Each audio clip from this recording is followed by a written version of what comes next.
Hello बच्चों, स्वागत है आपका एक बार फिर से आपके अपने YouTube चैनल मैथोलॉजी में, जहां हम सारा कुछ सीखते हैं या सीखने का प्रयास करते हैं। बच्चों, क्लास 10th में एक बात हमेशा पूछी जाती है कि सर सॉल्यूशन कंसिस्टेंट है या इनकंसिस्टेंट।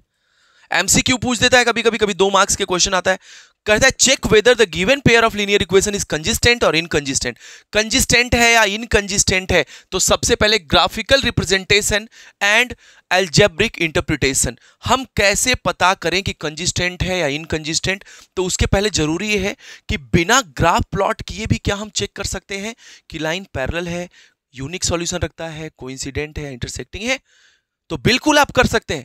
अगर आपको ये जानना है पेयर ऑफ लीनियर इक्वेशन में कि ये दोनों लाइन इंटरसेक्ट करने वाले हैं, इंटरसेक्टिंग लाइन है या पैरेलल है या फिर ओवरलैप करके कोइंसिडेंट लाइन बन रहे हैं, तो बिना ग्राफ प्लॉट किए भी आप बता सकते हैं, सिर्फ और सिर्फ कुछ अलजेब्रिक टर्म्स को फॉलो करके।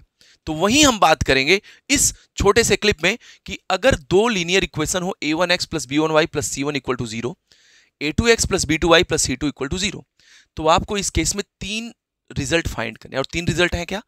आपको सबसे पहले फाइंड करना है a1 अपॉन a2, इसको फाइंड करेंगे। a1 b1 c1 a2 b2 c2 are the constants, तो a1 अपॉन a2 फाइंड करना है।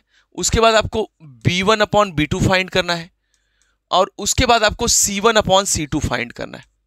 ये तीनों आपको अलग अलग फाइंड कर लेना है, ठीक है। अब तीनों फाइंड कर लिया आपने, तो अब आपके पास कुछ केस बनेंगे। देखिए क्या क्या चांस बन सकता है, तो उस चांस को हम नाम दे देते हैं केस का। पहला केस, अगर आपको ऐसा मिल गया if a1 upon a2 is not equal to b1 upon b2, अगर आपको ऐसा मिल गया कि जो a1 अपॉन a2 आपने ऑब्टेन किया था a 1/2 था, a वाला था -1/2, दोनों इक्वल नहीं है, तो आप c1 अपॉन c2 को चेक करने नहीं जाएंगे, बस यहीं पे रुक जाएंगे।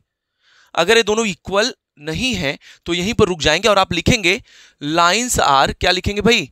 Lines are intersecting. लाइंस ऐसे होंगे और जब ऐसे होंगे इंटरसेक्ट किए तो कितने solution? Unique solution. Lines are intersecting, क्या बोलेंगे? इंटरसेक्टिंग, और सॉल्यूशन यूनिक सॉल्यूशन। और यूनिक सॉल्यूशन को ही कहते हैं कंसिस्टेंट। क्या बोलेंगे? एक कंसिस्टेंट होगा। कंसिस्टेंट मतलब सॉल्यूशन होगा इसके पास। सेकंड केस, अब मान लेते हैं सेकंड केस में सर अगर ये दोनों बराबर हो गया तब a1 upon a2, a1 upon a2 क्या हो गया? इक्वल हो गया b1 अपॉन b2 के, तब क्या करेंगे? तब आप आगे चेक करेंगे c1 अपॉन c2 के बारे में। अगर a1 upon a2 equal to b1 upon b2 और a इक्वल हो गया c1 अपॉन c2 के, अगर इक्वल नहीं है पहला दोनों, तब तो पहला केस आ गया। और अगर तीनों इक्वल मिल गए तो क्या बोलेंगे? Lines are coincident. लाइंस क्या होंगे?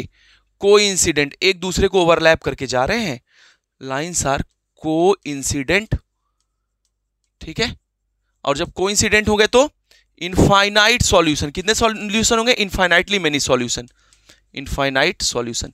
और केस कैसा कहा जाएगा? कंसिस्टेंट का केस है। केस कैसा है? कंसिस्टेंट का। लेकिन अब एक चांस और बनता है, सर ऐसा भी तो हो सकता है कि ये पहला दोनों तो इक्वल हो जाए, a1 upon a2 equal to b1 upon b2, और लास्ट वाला इक्वल ना हो, ऐसा भी हो सकता है। अगर ऐसा हो जाए कि a1 upon a2 equal to b1 upon b2 but not equal to c1 upon c2, तो बच्चों एक बात मन में बैठा लो कि ये लाइन पैरेलल होंगे, बड़े ही सख्त हैं, मिलेंगे नहीं एक दूसरे से, दूर दूर से निकल जाए, कभी भी नहीं मिलेंगे। तो लाइंस क्या होंगे? Parallel lines. लाइन कैसे होंगे? Parallel lines. और इस केस में सॉल्यूशन कितने होंगे? नो सॉल्यूशन, कहीं टच नहीं किए, कोई सॉल्यूशन नहीं। और यही एकमात्र केस है जिसमें सॉल्यूशन नहीं होता, इसीलिए इसको कहते हैं इनकंसिस्टेंट। क्या कहते हैं? इनकंसिस्टेंट कहते हैं, ठीक है। तो बच्चों यहां पर एक बात याद रखना, पहला काम a1 upon a2 b1 upon b2 c1 upon c2 निकालना। उसके बाद या तो पहला वाला दोनों इक्वल होगा या नहीं होगा। अगर इक्वल नहीं है तब तो यूनिक सॉल्यूशन, अगर इक्वल हो गए तब तीसरा चेक करो। अब तीसरा भी इक्वल इन दोनों के हो सकता है या नहीं हो सकता है। अगर इक्वल हो गया तब तो इनफाइनाइट सॉल्यूशन, और नहीं हुआ तो पैरेलल लाइन, नो सॉल्यूशन। तो बच्चों एक ग्राफिकल व्यू है, बिना ग्राफ प्लॉट किए सिर्फ आप a1 b1 c1 a2 b2 c2 को देख के बता सकते हैं कि लाइंस कैसे हैं, एक दूसरे से दूर दूर जाएंगे, इंटरसेक्ट करेंगे या ओवरलैप करेंगे। तो बच्चों एक काम की बात है, याद रखना, कभी कभी ये एमसीक्यू में पूछ देता है। और डिटेल्ड क्लास के लिए बच्चों प्लेलिस्ट प्रिपेयर्ड है, आप प्लेलिस्ट में जाइएगा, वहां सारी क्लासेस आपको मिल जाएंगी, up to dated classes, NCERT के सारे क्वेश्चन हुए हैं, फुल लेक्चर्ड क्लासेस चली हैं, आप वहां से नोट्स भी बना सकते हैं, आप वहां से अपने डाउट को क्लियर भी कर सकते हैं, और कोई भी अन्य सामग्री आपको चाहिए तो आप टेलीग्राम चैनल से भी जुड़ सकते हैं। Thank you so much for joining today's class. जय हिंद टू ऑल।